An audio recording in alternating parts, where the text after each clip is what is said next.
계속해서 이제 천사가 다니엘에게 말을 하고 있습니다. 읽어보시면 12절에 그가 내게 이르되 다니엘아 두려워하지 말라.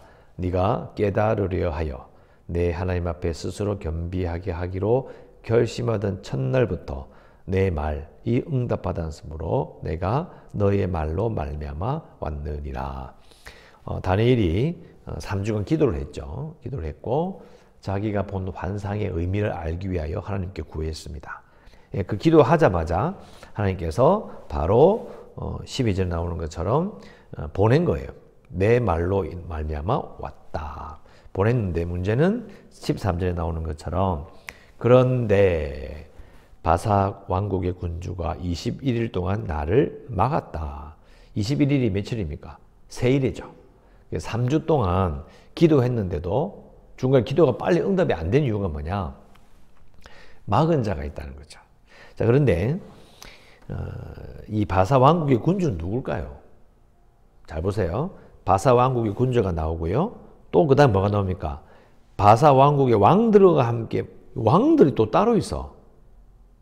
군주는 뭐며 왕들은 뭐냐? 또 가장 높은 군주 중 하나인 미가엘이 와서 나를 도와줬다. 이 군주, 미가엘이 군주인가? 뭐 이런 말이 되는 거죠. 되게 헷갈린 말입니다. 그냥 읽으시면 참 이해하기 어려워요. 그래서 이제 요것은 이제 군주란 말은 왕이잖아요. 왕인데 영어로 보면 프린스로 되어 있습니다. 왕이 아닙니다. 프린스로 되어 있고요. 또 이 미가엘이 이스라엘 백성들의 군주가 아닙니다. 어디를 갔냐면 21절 보세요. 21절에 보면 그들을 대항할 자는 너희의 군주 미가엘뿐이다. 너희의 군주 미가엘이라고 되어 있죠. 이스라엘 백성들의 군주가 미가엘입니까? 미가엘은 천사거든요. 그러니까 이제 이 번역이 약간 헷갈리게 되어 있다는 걸 알 수가 있는데요. 다른 번역에는 이렇게 되어 있어요. 바사 왕국의 천사장이.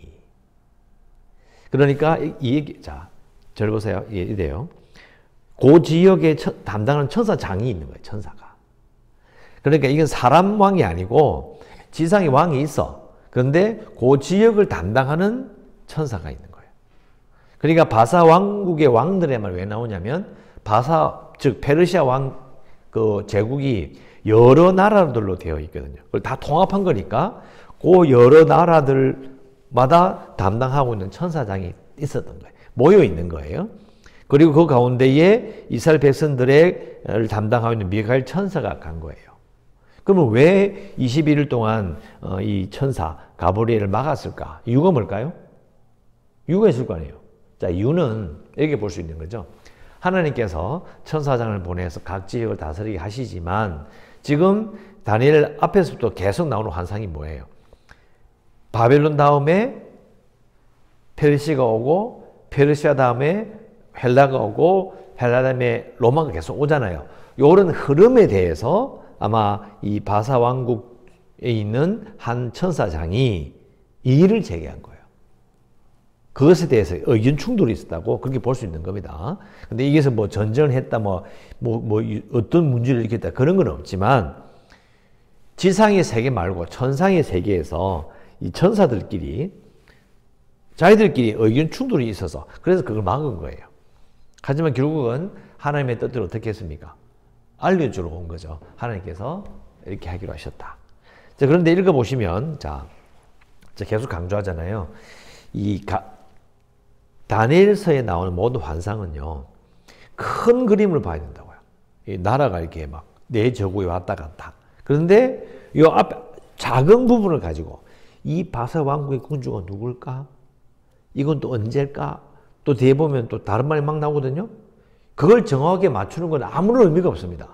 그럼 핵심이 뭐죠? 오늘 여기 보게 되는 다니엘이 주여 깨우쳐 주소서 알고 싶습니다는 환상의 핵심이 뭐냐? 여기 있어요. 14절에 보세요. 이제 내가 마지막 날에 너의 백성이 당할 일, 누구죠? 남유다 백성들이 당할 일을 너에게 깨닫게 하러 왔노라. 이 환상은 오랜 후의 일이다. 이게 환상의 핵심이라는 거예요. 여기 나오는 군주가 누구냐? 뒤에 나오는 인자 같은 게 누구냐? 그게 중요한 게 아니라 환상의 의미가 뭐냐? 이스라엘 백성들이 마지막 때에 고생을 엄청 한다는 거예요. 어려운 일을 많이 겪어요. 그런데 결국은 그 일이 아주 오랜 후에 아주 한 500년 정도 뒤에 500년까지 한 350에 한 300년 정도 뒤에 일어날 일이다. 이렇게 되는 거죠. 그러니까 우리는 천사장이 누구냐, 여기 나오는 왕들이 누구냐, 그런 데 신경 쓰면 안 됩니다. 그래서 제가 이렇게 강조했잖아요. 다니엘서에 나오는 환상을 가지고요, 작은 부분을 가지고 자기만 뭘 아는 것처럼 내가 이걸 맞췄다, 내가 이걸 깨우쳤다, 그건 전부 다 아무런 의미가 없어요. 그게 무슨 의미가 있냐, 지나가 버리는데. 그리고 중요한 것은 하나님께서 이런 일들을 하고 계신다라는 게 정말 중요한 거죠. 자, 더 자세히 보면 그래요. 밑에 보면 15절에 그가 이런 말로 내게 이를 때에 내가 곧 얼굴을 땅에 향하고 말문이 막혔는데, 자, 줄 거 보세요. 인자 같은 이가 있어 내 입술을 만진지라. 그죠? 나오죠? 또 그리고 18절에 가보세요. 18절에 가면 사람의 모양 같은 것 하나가 나를 만지며. 그러니까 16절에 나오는 인자와 같은 이도 다니엘의 입술을 만졌고요. 18절에 나오는 사람의 모양 같은 것 하나도 다니엘을 만졌어요. 누굴요, 이게? 이상한 이야기인 거예요. 자, 그러면 앞에 나오는 처음에 이 다니엘을 만나러 온 이렇게 황금띠를 띠고 막 이런 사람이 있죠. 그 사람도 그냥 사람이 이래 돼 있거든요. 그러면 인자와 같으니 그럼 예수님인가? 이게 헷갈리는 거예요. 자, 그런데 만 예수님이라고 치고요. 보면 어디를 보느냐면 자, 20절 그가 이르되, 그가 누구냐면 인자와 같으니 사람의 모양 같은 이가 이르되 내가 어찌하여 너에게 왔는지 내가 아느냐? 이제 내가 돌아가서 바사 군주와 싸우려니와. 아니, 예수님이 바사 지역을 다스리는 천사와 왜 싸워요? 말이 안 되는 거예요. 이상한 이야기가 되는 거죠. 그러니까 결국은 그냥 인자 같은 이도 그냥 천사로 보는 건데, 또 천사로 보더라도 천사가 이게 사람의 그냥 인자란 말이 아주 평범한 사람처럼 보인다, 이런 뜻이라고 했잖아요. 그러니까 이게 정확하게 딱 들어맞잖아요. 다시 말씀드립니다. 그러니까 여기 인자는 누굽니다, 이래 말하는 것은 아무런 의미가 없는 거예요. 제가 말씀드렸잖아요. 다니엘서에 나오는 환상에서 큰 흐름을 우리가 보는 것이지, 작은 걸 가지고 이게 누구고 이게 언제고 내가 이걸 깨달았고 그래 말하는 것은 전부 다 아무런 의미가 없어요. 제가 심하게 말했죠. 그거 전부 다 가짜라고, 거짓말이라고. 아무 없는, 그냥 자기만 깨달았다는 걸 자랑하기 위해서 하는 것 뿐이지 아무런 의미가 없어요. 여러분 잊지 마세요. 그런 건 예언은 그런 예언은 아무런 의미가 없어요. 자, 그리고 이제 17절 이후로 계속 다니엘은 내 몸에 힘이 없어졌습니다. 호흡이 남지 않았습니다. 그래서 계속 만지면서 간간하게 해주잖아요. 이유는 사람으로서 하나님의 영적인 세계를 보게 되니까 그게 엄청 부담스러운 거죠. 또 환상을 보고 그 뜻을 아는 게 큰 부담이라는 거예요. 힘이 들어요. 그걸 이제 계속해서 중간에 잠자게 되는 장면도 왜 그런지 제가 설명을 드렸고요. 그리고 이제 18절에 또 사람의 모양 같은 거 하나가 나를 만지며 나를 강건하게 하고 이르되 큰 은총을 받은 사람이요. 자, 큰 은총을 받은 사람이요라는 말이 두 번 반복이 됩니다. 11절에도 나오죠. 내게 이르되 큰 은총을 받은 사람 다니엘아. 또 19절에 큰 은총을 받은 사람이요. 참 멋진 말이죠. 큰 은총을 받은 사람이요. 두려워하지 말라. 평안하라. 강건하라. 강건하라. 내가 이같이 네게 말하며 내가 곧 힘이 나서 이르되 내 주께서 나를 강건하게 하셨사오니 말씀하옵소서. 자, 여기까지 마무리하고요. 요 뒤에 내용은 더 자세하게 내일 또 나오니까 또 설명을 드리고요. 자, 중요한 것은 다니엘의 입장을 다니엘을 딱 봤을 때 왜 이렇게 자꾸 뭘 환상을 볼까? 여러분, 다니엘은요 하나님의 나라에 복종한 사람이었어요. 하나님께 복종한 자, 하나님께 충성한 자야. 왜 그렇죠? 예레미야를 통해 말씀하셨잖아요. 야, 잡혀간 그 나라에서 뿌리 내리고 맡긴 일 열심히 해. 하나님 명령 아니었나요? 충성했죠. 그리고 또 어떻게 했어요? 계속 기도했어요. 하나님 나라를 위해서. 계속 기도해서. 그리고 또 하나님의 말씀을 보지 않았나요? 예레미야 말씀을 보면서 막 하나님 뜻이 뭘까? 근데 깨우쳤잖아요. 그러니까 이게 이런 행동들이 기도하며 충성하며 말씀을 보며 살아가는 것이요. 어떻게 되느냐면 이게 영적인 전투에 참여하고 있는 거예요. 보이지 않는 세계에 관여하고 있는 거라고요. 그래서 다니엘에게 천사가 와서 그걸 가르쳐 주는 거예요. 이게 중요한 거예요. 그러니까 성도는 기도하고 하나님께 충성하고 열심히 사는 그 삶 자체가 눈에 보이는 건 아무것도 없지만 그러나 사실은 다니엘처럼 영적인 세계에 발을 들이고 있는 거예요. 왜? 우리가 하나님께 기도하는 것 자체가 하나님 영이시잖아요. 영에게 기도하는 거라니까요. 그 영에게 하나님에게 우리가 뜻을 구하고 하나님 소원을 들으려고 기도하잖아요. 그러면 이게 하나님께 통치하시는 하나님의 나라에 우리가 참여하고 있는 거예요. 자, 그러면 다니엘과 우리는 어떻게 다르냐? 보세요. 다니엘은 이 환상이 아주 오랜 후의 일이야. 그냥 민족이 이런 어려움을 겪는 걸 보면서도 자기는 아무것도 할 수 있는 게 없어요. 그냥 마음 아파할 뿐이죠. 자, 그런데 우리는 어떠냐는 거죠. 자, 예수님께서 부활하실 때에 어떻게 됐죠? 부활하실 때에 천사가, 특히 악한 천사 사탄이 무정익에게 꽂혔어요. 사탄의 권세가 꺾여서 죽음의 권세도 꺾여버렸어요. 그렇죠? 이게 무슨 말이냐? 승리했다는 거예요. 자, 요걸 더 설명하면 이렇습니다. 여러분, 그 인천 상륙 작전 아시죠? 우리가 한국 전쟁이 있었을 때에 그 전쟁의 흐름을 바꾼 게 바로 인천 상륙 작전입니다. 그 이후로 전쟁이 흐름이 바뀌면서요, 승리가 보이는 거예요. 무슨 뜻인지 아시겠습니까? 전쟁의 흐름이 쫙 가는데 전쟁이 승리로 갈 것을 딱 직감하게 한 게 뭐냐? 인천 상륙작전이에요. 2차 세계대전은 뭐였죠? 노르망디. 그것 때문에 전쟁의 흐름이 바뀌면서 이제 기울기 시작하는 거죠. 똑같은 거예요.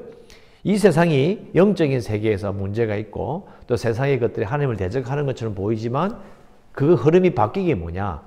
예수님께서 부활하신 사건이에요. 그것을 꺾여버리는 거예요. 그러니까 여기 다니엘에 나오는 이 천상의 존재들이 맡고 있는 지역이 있고 저끼리 막 하나님 뜻에 마음에 안 든다고 서기 막 부딪히고 이런 부분을 보면서 뭘 깨달았냐면 여러분 에베소서 6장에 가면요. 6장 12절에 가면 이런 말이 있어요. 이 땅의 통치자들과 권세들과 이 어둠의 세상 주관자들과 하늘에 있는 악의 영들을 상대하는 것이다. 이런 말이 나와요. 이게 무슨 말이냐면 다니엘을 보면 이해할 수 있는 거예요. 이 땅에 군주들도 있고 그 지역을 담당하는 천사장들이 따로 있는 거예요. 근데 천사장들 중에서 하나님을 대장하여서 끝까지 개긴 놈이 누구예요? 그게 사탄인 거예요. 그렇게 보는 거예요. 그러니까 그 근거가 이런 데 있는 거죠. 그래서 고린도후서에 가면 이렇게 말하죠. 아까 말씀드린 것처럼 다니엘이 기도하며 하나님께 충성하며 살면서 말씀을 공부하는 것이 영적인 그런 세계와 연결되어 있다고. 하나님 나라와. 그러니까 그걸 이제 이어받아서 연결돼서 드러나는 게 고린도후서 10장에 나와요. 고린도후서 10장에 이렇게 표현이 있어요. 우리의 싸우는 무기는 육신에 속한 것이 아니고 오직 어떤 견고한 진도 무너뜨리는 하나님의 능력이다. 모든 이론을 무너뜨리며 하나님 아는 것을 대적하여 높아진 것을 다 무너뜨리고 모든 생각을 사로잡아 그리스도께 복종하게 한다. 이런 말이 있어요. 우리가 싸우는 것은 기도로 그리고 이 세상 것들에 대적하는 것이 아니라 뭐예요? 보이지 않는 영적 세계, 하나님 아는 것을 대적하고 이런 것을 무너뜨리는 것이 우리의 영적인 전쟁이라는 거죠. 다니엘을 통해서 우리가 기도하는 자는 하나님께 충성하는 자는 그런 영적 전쟁에 참여하고 있다는 것을 분명히 우리가 알아야 되고 이 전쟁은 우리가 불리한 전쟁이 아니고요. 예수님이 부활하셨기 때문에 이미 승리를 거둔 상태에서 전쟁에 참여하고 있다. 자, 그리고 마지막으로 자, 다니엘의 경우를 보면요. 옆에 쓰십시오. 시편 25편 14절. 25편 14절에 이렇게 되어 있습니다. 여호와의 친밀하심이 그를 경외하는 자들에게 있으며 라고 되어 있습니다. 여호와께서 가까이 하신 자가 어떤 자냐? 하나님을 경외하는 자인 거예요. 여러분 다니엘이 왜 이런 환상을 봅니까? 왜 이런 어려운 일, 이런 거 보면서 고민해요? 왜 기도? 결국 한 가지입니다. 다니엘이 하나님을 경외하기 때문에요. 너 그쪽에서 열심히 일해. 예, 하나님. 하나님 보고 하나님을 두려워하니까 경외하며 기도하고 또 하나님의 말씀을 붙들고 또 말씀을 공부하고 이거 뭐예요? 딱 한 가지입니다. 하나님을 경외하기 때문에. 그러니까 하나님께서 어떻게 하셨다는 거예요? 다니엘을 가까이 하신 거예요. 천사도 보내주고 설명도 하고 막 도와주고 그러시는 거죠. 자, 이 말은요, 반대로 말하면 우리 가운데 다니엘과 같은 이런 환상과 기적들을 잘 체험하지 못하는 이유가 뭘까? 성령의 역사가 왜 잘 안 나타날까? 제가 보기에는 이 말씀에 근거하면요, 다니엘처럼 하나님을 경외하는 부분이 부족한 거예요. 우리가 교회에서 겪는 많은 일들은요, 하나님을 경외한다면 있을 수 없는 일들이 너무 많아요. 이상한 일들이 너무 많죠. 함부로 말하고. 그러니까 능력이 안 나타나는 거예요. 우리가 정말 하나님을 자, 내가 진짜 하나님을 경외하고 정말 두려워해야 되겠다. 그런 마음을 가지고 살잖아요. 그러면 하나님이 우리를 가까이 하시는 거예요. 그 부분을 잊지 않으셨으면 좋겠어요. 자, 그럼 기도 제목은요, 다니엘처럼 하나님을 경외하며 살겠습니다. 하나님, 나를 가까이 하여 주소서. 이렇게 기도할 수 있습니다. 다니엘처럼 하나님을 경외하며 살겠습니다. 나를 가까이 하여 주소서라고 또 기도하시고요. 오늘도 우리 교회가 고뇌방주가 될 수 있도록 재개발을 위해서, 그리고 코로나19 치료제 개발을 위해서 연약한 성도들과 주일학교 아이들 선교지, 이 나라를 위해서 꼭 기도하시고 은혜 가운데 살아가시기를 주의 이름으로 축원합니다. 기도하겠습니다.